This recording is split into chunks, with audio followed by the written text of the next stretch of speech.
আজকে যে 174 জনের সংবর্ধনা ও নবীনকরণের এই অনুষ্ঠানে আমি দাঁড়াতে পেরেছি, আসতে পেরেছি, আমাকে আমন্ত্রণ জানানো হয়েছে। আমি এই ভেবে একটু আত্মতৃপ্তি পাচ্ছি। এই 174 জনের আজকের এই পথে আসার জন্য প্রথম পদক্ষেপটা আমি নিয়েছিলাম। আমি যখন অ্যাটর্নি জেনারেল হিসাবে বার কাউন্সিলের চেয়ারম্যান হই, আমি কয়েকটি বিষয় লক্ষ্য করলাম। তার একটি হল, বার কাউন্সিলে দীর্ঘদিন পরীক্ষা হচ্ছে না, প্রায় 2 বছর বা তারও বেশি সময় ধরে পরীক্ষা বন্ধ ছিল। আমি বললাম আগামী 3 মাসের মধ্যে আমি পরীক্ষা সম্পন্ন করতে চাই। আমার ধারণা আপনারা সেই ব্যাচের দীর্ঘ সদস্যরা, সুতরাং আপনাদেরকে সংবর্ধনা জানাতে আসতে পেরে আমি নিজেকে অনেক ধন্য মনে করছি। আরেকটি বিষয় হলো, আমার নোটিশে আসলো আর্মির একজন ব্রিগেডিয়ার জেনারেল আর্মি আমাকে ফোন করে জানালেন ওনার বাবা একজন লয়ার ছিলেন একটা বারে, রত্নাকরের কোন বারে যেন।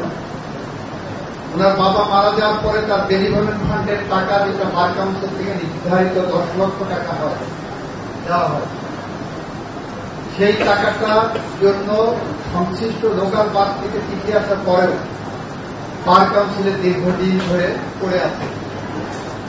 আমি সচিব সাহেবকে সাথে সাথে ফোন করলাম। আমি তখন চট্টগ্রামে একটা অনুষ্ঠান, সচিব সাহেবকে বললাম যে বার কাউন্সিলে এরকম কোন ফাইল আছে কিনা এবং কতগুলো ফাইল এরকম পড়ে আছে, আমি কালকের মধ্যে রিপোর্ট চাই। পরের দিন সকালে অফিসে যাওয়ার পর সচিব সাহেব এসে বললেন প্রায় 2500 কি 3000 এরকম ফাইল পেন্ডিং আছে, যার মেয়াদ 2 বছরের উপরে। এই ফাইলগুলো পেন্ডিং আছে।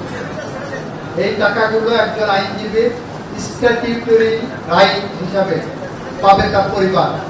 উনি মারা যাওয়ার পরে উনি আইনজীবী ছিলেন কিনা, কোন বারের সদস্য ছিলেন কিনা, সদস্য হিসাবে তাকে ওই বার সার্টিফাই করেছেন কিনা এবং তার ওয়ারিশান সার্টিফিকেট আছে কিনা, এই 4-5টা ডকুমেন্ট বার কাউন্সিলে আসার পরে বার কাউন্সিলের ওই টাকাটা আটকে রাখার কোন আইনগত ক্ষমতা নাই পর, তাহলে সেই ফাইল যদি 1 সপ্তাহ বেশি বার কাউন্সিলে থাকে তাহলে সংশ্লিষ্ট কর্মকর্তার বিরুদ্ধে ব্যবস্থা নেওয়া হবে। একটা ফাইল 1 মাস আটকে ছিল, আমি সেই কর্মকর্তাকে সাসপেন্ড করেছিলাম এবং আশা করি সেই পরিস্থিতি এখন চলছে। বার কাউন্সিলের এক্সামিনেশন রেগুলার করে এসেছি। বার কাউন্সিলের বেনিভোলেন্ট ফান্ডের টাকা কুইক ডিসপোজালের ব্যবস্থা করে এসেছিলাম। আমি চাই একজন আইনজীবী মারা যাওয়ার পরে তার পরিবার কমপক্ষে 1 কোটি টাকা পাক, কিন্তু সেইটা পাওয়ার জন্য যে পথ অতিক্রম করতে হবে, সেই কারণে আপনাদের কিন্তু চাইতে হবে। বাংলাদেশে না চাইলে মায়েও দুধ দেয় না। আপনারা যদি আমাদের বাধ্য না করেন, আমরা টাকা পকেট থেকে বের করব না। কি করতে হবে বাকিটা আপনারা করবেন, আমারটা আমি করব। প্রিয় উপস্থিতি, এখানে কয়েকটি সমস্যার কথা বলা হয়েছে। বিল্ডিং নাই, বসার জায়গা নাই, কিন্তু কেউ বলেননি, একজন মনে হয় বলেছেন ট্রেনিং এর কথা। কিন্তু পেশাগত উৎকর্ষ সাধনের জন্য আপনাদের যা কিছু করণীয় আপনারা কিন্তু সেটা নিজেরাও করছেন না, রেগুলেটরি অথরিটিও করছে না। দেখেন এখানে জজ সাহেবরা আছেন, জেলা প্রশাসক আছেন। বাংলাদেশের সবচেয়ে মেধাবী সন্তানদের অন্যতম জায়গা হলো এই জুডিশিয়াল সার্ভিস এবং অ্যাডমিন ক্যাডার। তাদের পরীক্ষার কাল উত্তীর্ণ হয়ে, মান উত্তীর্ণ হয়ে যখন যোগদান করেন, প্রতিটা পদে পদে তাদেরকে প্রশিক্ষণ দেওয়া হয়। তাদের প্রশিক্ষণের মাঝখানে পরীক্ষা থাকে। আর আমরা আইনজীবীরা এই যে 174 জন একবার সার্টিফিকেট নিয়ে বের হয়ে এসেছেন, সারা জীবনের মধ্যে আর কখনো তাদের কোনো প্রশিক্ষণের ব্যবস্থা রাখা হয়নি। 80,000 লয়ার, ফলে সবাই যার যার মতো স্বাধীন হয়ে যাচ্ছে। আজীব মুরগির বাচ্চার মতো ফুটার সাথে সাথে ছেড়ে দেওয়া হচ্ছে, তারপর যার যার মতো মুরগির বাচ্চা চড়ে বেড়াচ্ছে। আইন পেশা এতটা সহজ হওয়া উচিত না। আমরা বলি এই পেশাকে আমরা এমন একটা জায়গা নিতে চাই যে জায়গা গেলে একজন অভিভাবক চিন্তা করবে আমার মেয়েকে একটা ভালো আইনজীবীর কাছে বিয়ে দিতে চাই। বিয়ের বাজারে আইনজীবীদের কদর খুব কম। বিয়ের বাজারে সেনাবাহিনী, প্রশাসন, জজ সাহেবরা অনেক এগিয়ে, ইঞ্জিনিয়ার সাহেবরা, ডাক্তার সাহেবরা অনেক এগিয়ে, অথচ হওয়ার কথা একজন আইনজীবী যিনি মেধায়, মননে, প্রজ্ঞায়, শ্রমে, ঘামে অন্য যে কোনো পেশার থেকে আরো বেশি সামনে এগিয়ে থাকার কথা, যে কারণে তাদেরকে বলা হয় লার্নেড লয়ার। সে লার্নেডদের বিয়ের বাজারে কোনো কদর নাই। বার কাউন্সিলে থাকা অবস্থায় বার কাউন্সিলের পরীক্ষা পদ্ধতিকে এমন জায়গায় আমরা রেখে এসেছি যেখানে দুর্নীতি করার কোনো সুযোগ নাই। এই যে 174 জন আইনজীবী আছেন, কেউ যদি মনে করেন কারো তদবিরের মাধ্যমে হয়েছেন, এটা আপনাদের ভুল ধারণা, আজকে বলে দিচ্ছি। কেউ আপনার পক্ষে হয়তো বলতে পারেন যে আমি তোমার জন্য বলে দিয়েছি, সেই কারণে হয়েছে, এটা কখনো বিশ্বাস করবেন না। আপনারা আপনাদের স্বমহিমায়, স্বমেধায়, আপনার প্রজ্ঞায়, আপনার জ্ঞানে, আপনার গরিমায়, আপনার শ্রমে, আপনার ঘামে আজকে 174 আইনজীবী রাখবেন। কোন তদবির এখানে কাজ করেনি। তার একটা ছোট্ট উদাহরণে বলি, আমার বার কাউন্সিলের সবচেয়ে পাওয়ারফুল একজন সদস্যের সন্তান পরীক্ষা দিয়েছিলেন। আমরা এবং উনি নিজেও সেখানে কোনো তদবিরের জায়গায় যাননি। তিনি অকৃতকার্য হয়েছেন, আমরা পাশ করাতে পারিনি। কারণ আমরা আমাদের নীতির কাছে, আমাদের জ্ঞানের কাছে, আমাদের দায়িত্বের কাছে অবিচল আস্থায় রেখে পথ হেঁটেছিলাম। তাই এই ধরনের মেধাবী আইনজীবী আমরা বের করে তাদেরকে যদি প্রশিক্ষণের আওতায় আনতে পারি, 80,000 আইনজীবীকে পর্যায়ক্রমিকভাবে আমরা প্রশিক্ষণের আওতায় আনার জন্য ইতিমধ্যে ব্রিটিশ একটি, আমি সভাপতি থাকা অবস্থায় ব্রিটিশ একটি ট্রেনিং ইনস্টিটিউটের সাথে আমরা চুক্তিবদ্ধ হয়েছি। তারা খুব দ্রুতই বাংলাদেশের প্রত্যেকটা বারে প্রত্যেকটা আইনজীবীকে পর্যায়ক্রমিকভাবে প্রশিক্ষণের আওতায় আনবেন, যাতে আমাদের পেশাগত উৎকর্ষ সাধন হয়। কারণ আমরা বাংলাদেশে মেধাবীদের হারিয়ে দিতে চাই না। আমার দেশের স্বার্থ রক্ষা করার জন্য যখন আন্তর্জাতিক চুক্তিগুলো হয়, সে আন্তর্জাতিক চুক্তির মায়ের কাছে আমরা হারিয়ে যাই। গতকাল একটা চুক্তি আমার ক্যাবিনেটে উঠেছে। সেই ক্যাবিনেটে এমন একটা চুক্তি উঠেছে, চুক্তি বাংলাদেশ গভর্নমেন্ট সই করে ফেলেছেন, কাউকে দেখাননি। চুক্তিটা দেখলাম, মেরিটাইম, বাংলাদেশের জাহাজ আনাগোনার জন্য, আসা যাওয়ার জন্য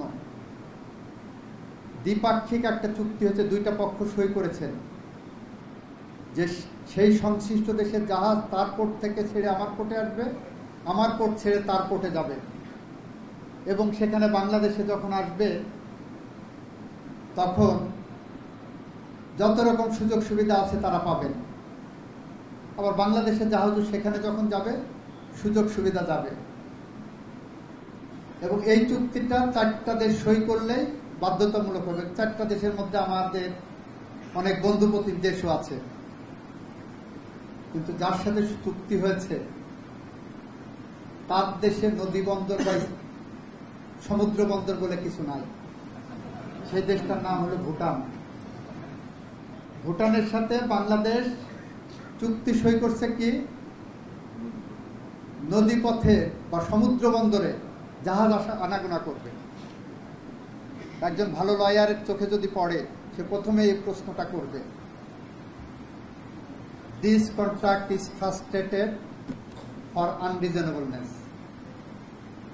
কারণ this contract is frustrated and suffers from gross infirmity in respect of capability of a party.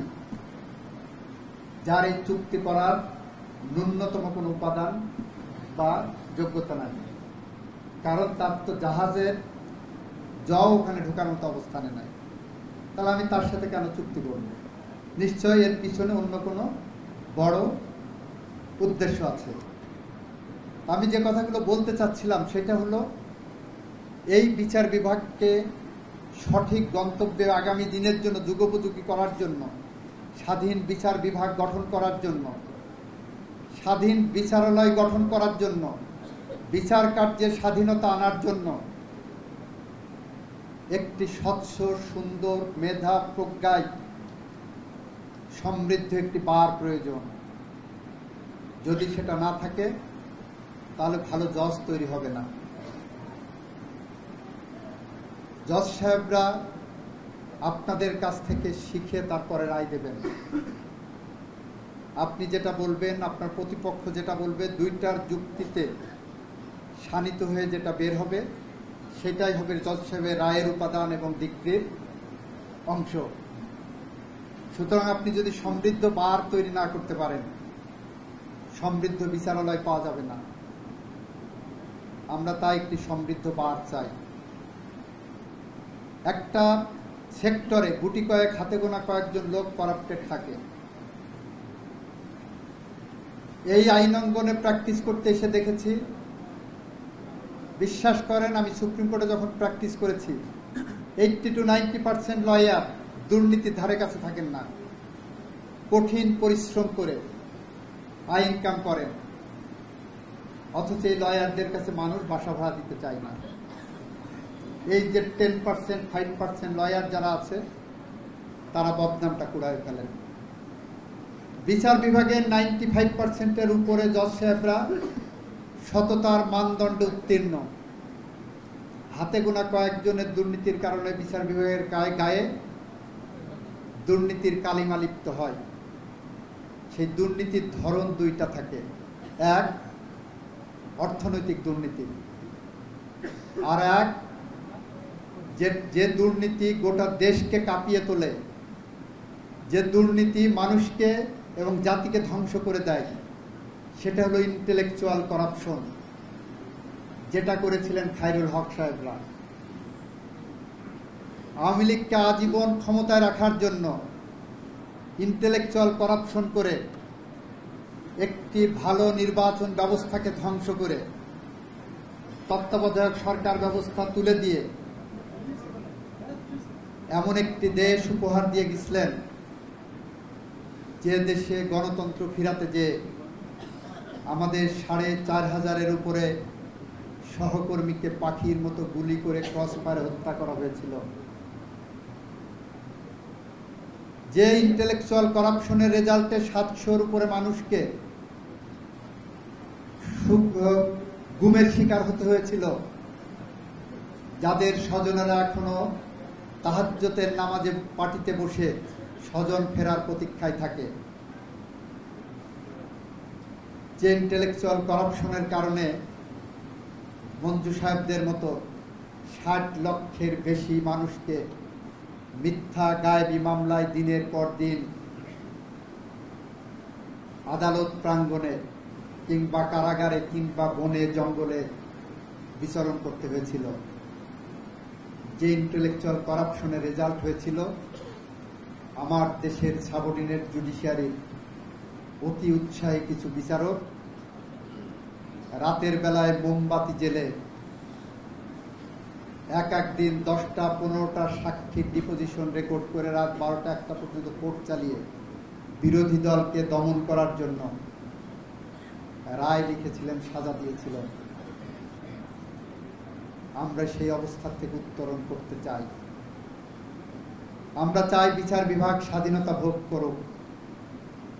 আমরা চাই বিচারকরা তাদের মান, সম্মান, ইজ্জত, ভয়, ভীতির ঊর্ধ্বে উঠে একটি স্বাধীন বিচার কার্য পরিচালনা করুন।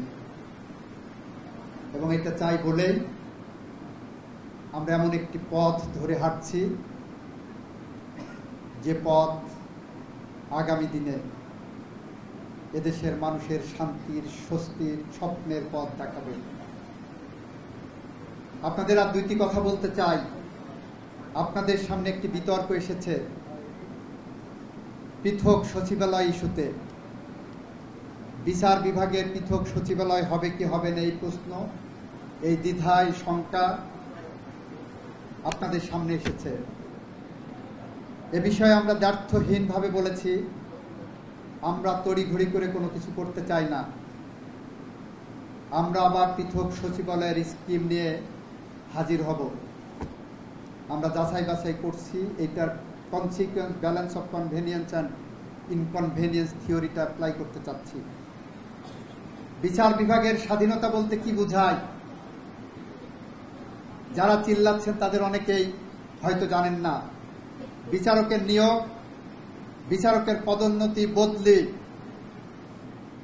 তার বিরুদ্ধে ডিসিপ্লিনারি অ্যাকশনে এবং তার অর্থনৈতিক স্বকীয়তা, স্বাধীনতার ক্ষেত্রে এমন একটি পরিস্থিতি থাকবে যে পরিস্থিতিতে সরকারের হস্তক্ষেপ করার সুযোগ নাই।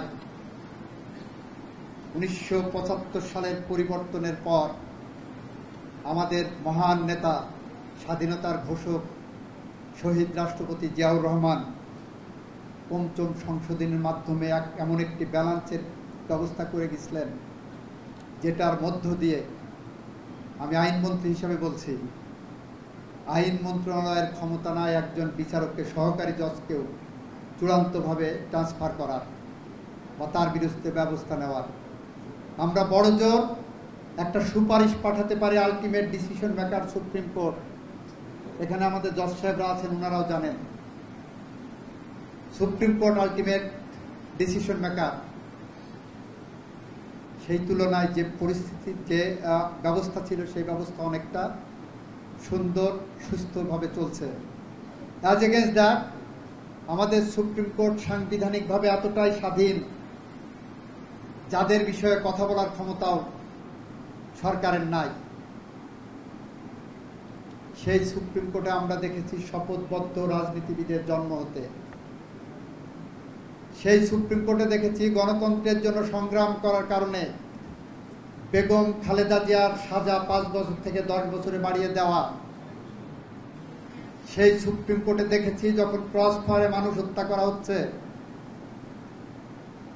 যখন 20 বছর আগে নিহত মানুষের বিরুদ্ধে মামলা হচ্ছে, ঘটনা দেখানো হচ্ছে এমন একটা সময়ে যার 20 বছর আগে একজন মারা গেছেন।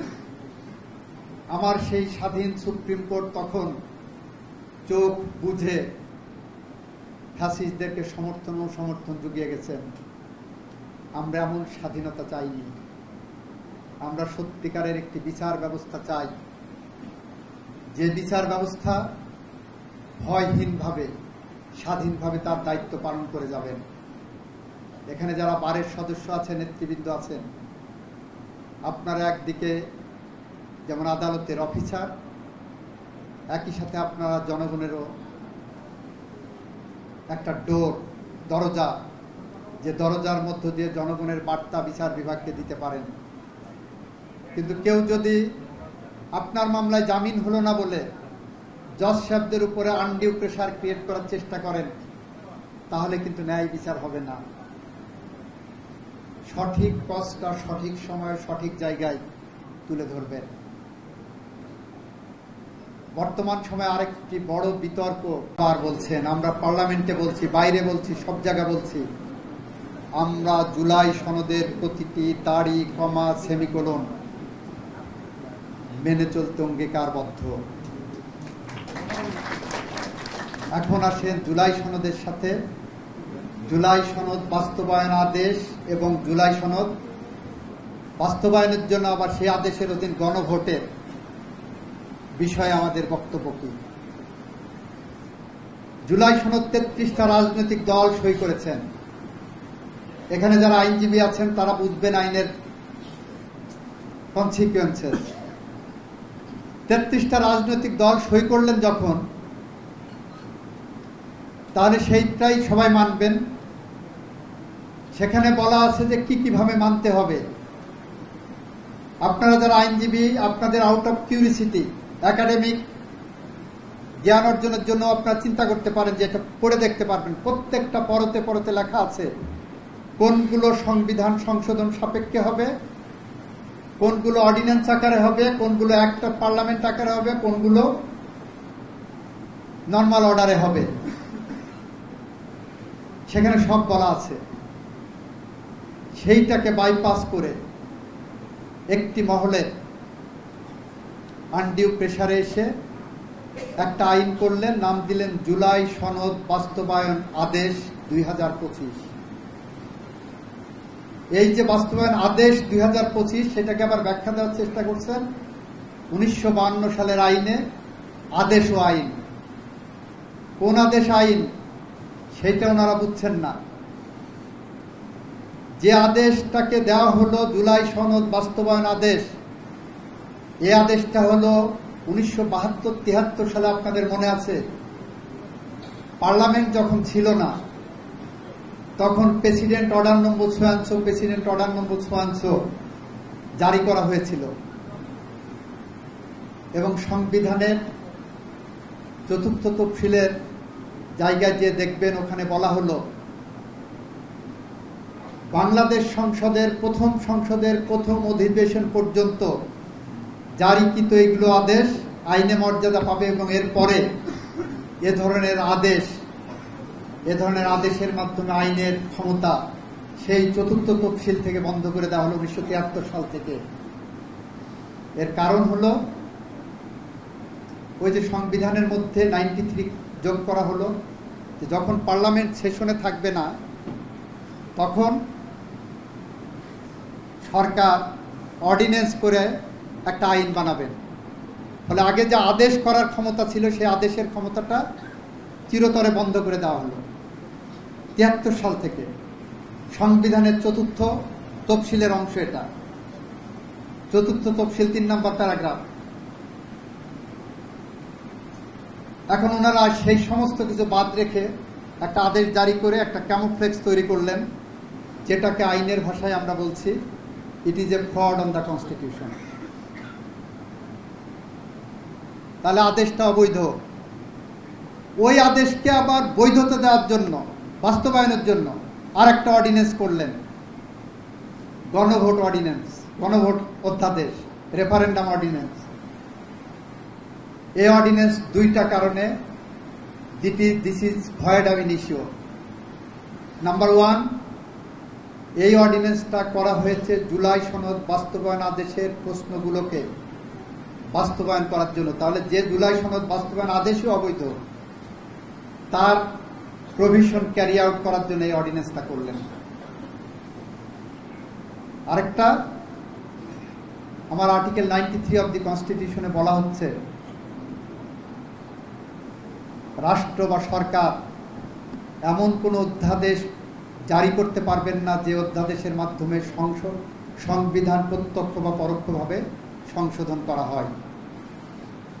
তাহলে গণভোট অধ্যাদেশ করলেন আমার দেশের সংবিধান সংশোধনের জন্য, গণভোট অধ্যাদেশ করলেন সংবিধান সংশোধনের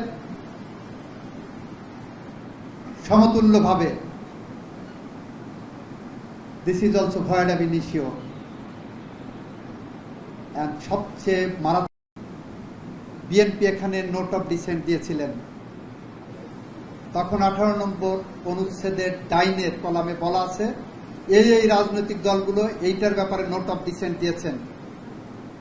তারপরে বলা হলো যে সমস্ত রাজনৈতিক দল নোট অফ ডিসেন্ট দিয়েছেন তারা যদি তাদের নির্বাচনী ইশতেহারে নোট অফ ডিসেন্ট যে কারণে দিয়েছেন সেই বিষয়টা উল্লেখ করেন এবং নির্বাচনে যদি বিজয়ী হন তাহলে সেইটাই প্রিভেল করবে, সুপারসিড করবে অরিজিনাল ওই যে পিআর পদ্ধতি বলা হলো, জনগণের ভোটের পিআর পদ্ধতি, ওইটার উপরে নোট অফ ডিসেন্ট দেওয়া দলের মতামতটা প্রাধান্য পাবে।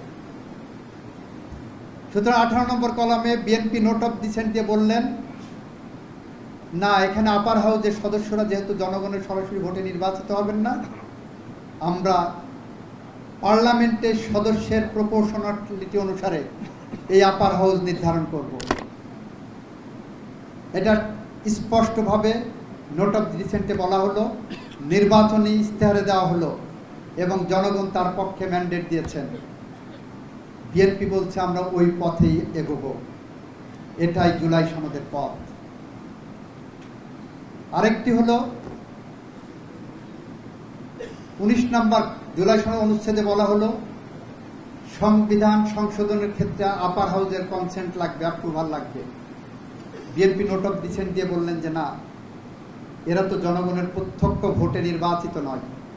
ফলে যাদেরকে জনগণ প্রত্যক্ষ ভোটে নির্বাচিত করেছেন, তারা পার্লামেন্টে এসে জনগণের ইচ্ছার প্রতিফলন ঘটিয়ে যে আইন পাশ করবেন, সেই আইনের উপর ভেটো দেওয়ার ক্ষমতা এমন কোন ফোরামকে দেওয়া উচিত হবে না যে ফোরাম জনগণকে প্রতিনিধিত্ব করছে না। যাদেরকে আপার হাউস দেওয়া হলো আমাদেরকে জ্ঞানে গরিমায় সঠিক আলোর পথ দেখানোর জন্য। নোট অফ ডিসেন্টের ওই অংশে ওই একইভাবে আবার উল্লেখ করা হলো। বিএনপি নির্বাচন ইশতেহারেও এটা বললেন। আজকে আপনারা বলবেন যে না, আমেরিকায় সিনেট আছে, আপার হাউস, তাদের তো আইন প্রণয়নের ক্ষমতা আছে, ভেটো দেওয়ার ক্ষমতা আছে, আমার কেন থাকবে না? আমাদের উত্তর খুব দ্ব্যর্থহীনভাবে স্পষ্ট হয়ে বলছি, আমেরিকার আপার হাউস সিনেটররা জনগণের প্রত্যক্ষ ভোটে নির্বাচিত হন। পৃথিবীর যে যে দেশে জনগণের প্রত্যক্ষ ভোটে নির্বাচিত আপার হাউস সদস্যরা আছেন, তাদের আইন প্রণয়নে অংশগ্রহণ করার সুযোগ আছে, যেটা আমার এখানে নাই। প্রিয় উপস্থিতি, অনেক সময় নিয়ে বক্তৃতা দিয়ে ফেললাম। নামাজের সময় আসন্ন। ওই টাকা তো এনক্যাশ করে অমক অমক ভাগ বাটোয়ারা করে নিয়ে গেছে, আমি তো কিছু বুঝি নাই।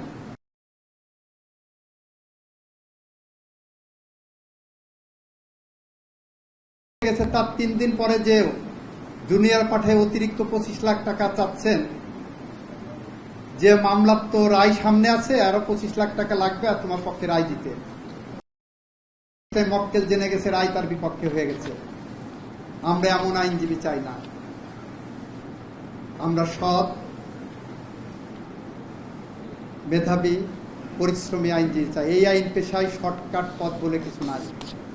ভালো আইনজীবী হতে হলে আপনাদেরকে এমনভাবে তৈরি করতে হবে যে আপনার পরিশ্রমী হবে সবচেয়ে গুরুত্বপূর্ণ পথ। সবশেষে একজন লয়ারের জীবনের জার্নির গল্প বলে, যেটা মোস্তফা কামাল সাহেব বলেছিলেন, সাবেক প্রধান বিচারপতি। একটা লয়ারের জীবনের 5টা টায়ার থাকে। First tier, no work no pay. সারাদিন সিনিয়রের পিছনে ঘুরবেন, দিনের শেষে সিনিয়র মুখ ঘুরাই নিয়ে দুপুরবেলা নিজের লাঞ্চটা করবেন, আপনার নিজের টাকায় যে লাঞ্চ খেতে হবে। Second tier, some work no pay. কিছু কাজ আসবে, টাকা আসবে না, ওটা ফি সাবিলিল্লাহ বলে আপনি করবেন। Third tier, some work some pay. Fourth tier, more work more pay. যত কাজ করবেন টাকা তত আসবে আপনার। অ্যান্ড ফাইনাল টাওয়ার হলো কোনো কাজ নাই, এমনি এমনি টাকা চলে আসবে। আমি এখন উকিল না, আমার কাছে লাইসেন্স সাসপেন্ড করে আসছি, এখন মন্ত্রণালয়ে আছি। এই গত 2-3 দিন আগে 4-5টা চেক পাইলাম, কাজ কাম নাই, সিনিয়র অ্যাডভোকেট হয়ে গেছিলাম। চেকগুলো আসছে কি কারণে? আমি কোন কালে ওদেরকে সার্ভিস দিয়ে আসছিলাম, সেই বিলগুলো পরিশোধ হচ্ছে, মাথায়ও নাই। সুতরাং আপনারা টাকার পিছনে না দৌড়ায় কর্মের পিছনে দৌড়ান।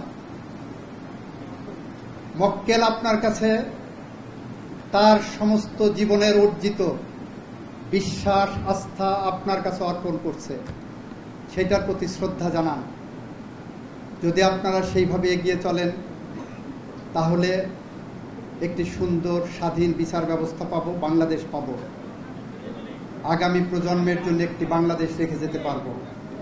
আর যদি ব্যর্থ হই, কবি হেলাল হাফিজের ভাষায়, আমরা উত্তর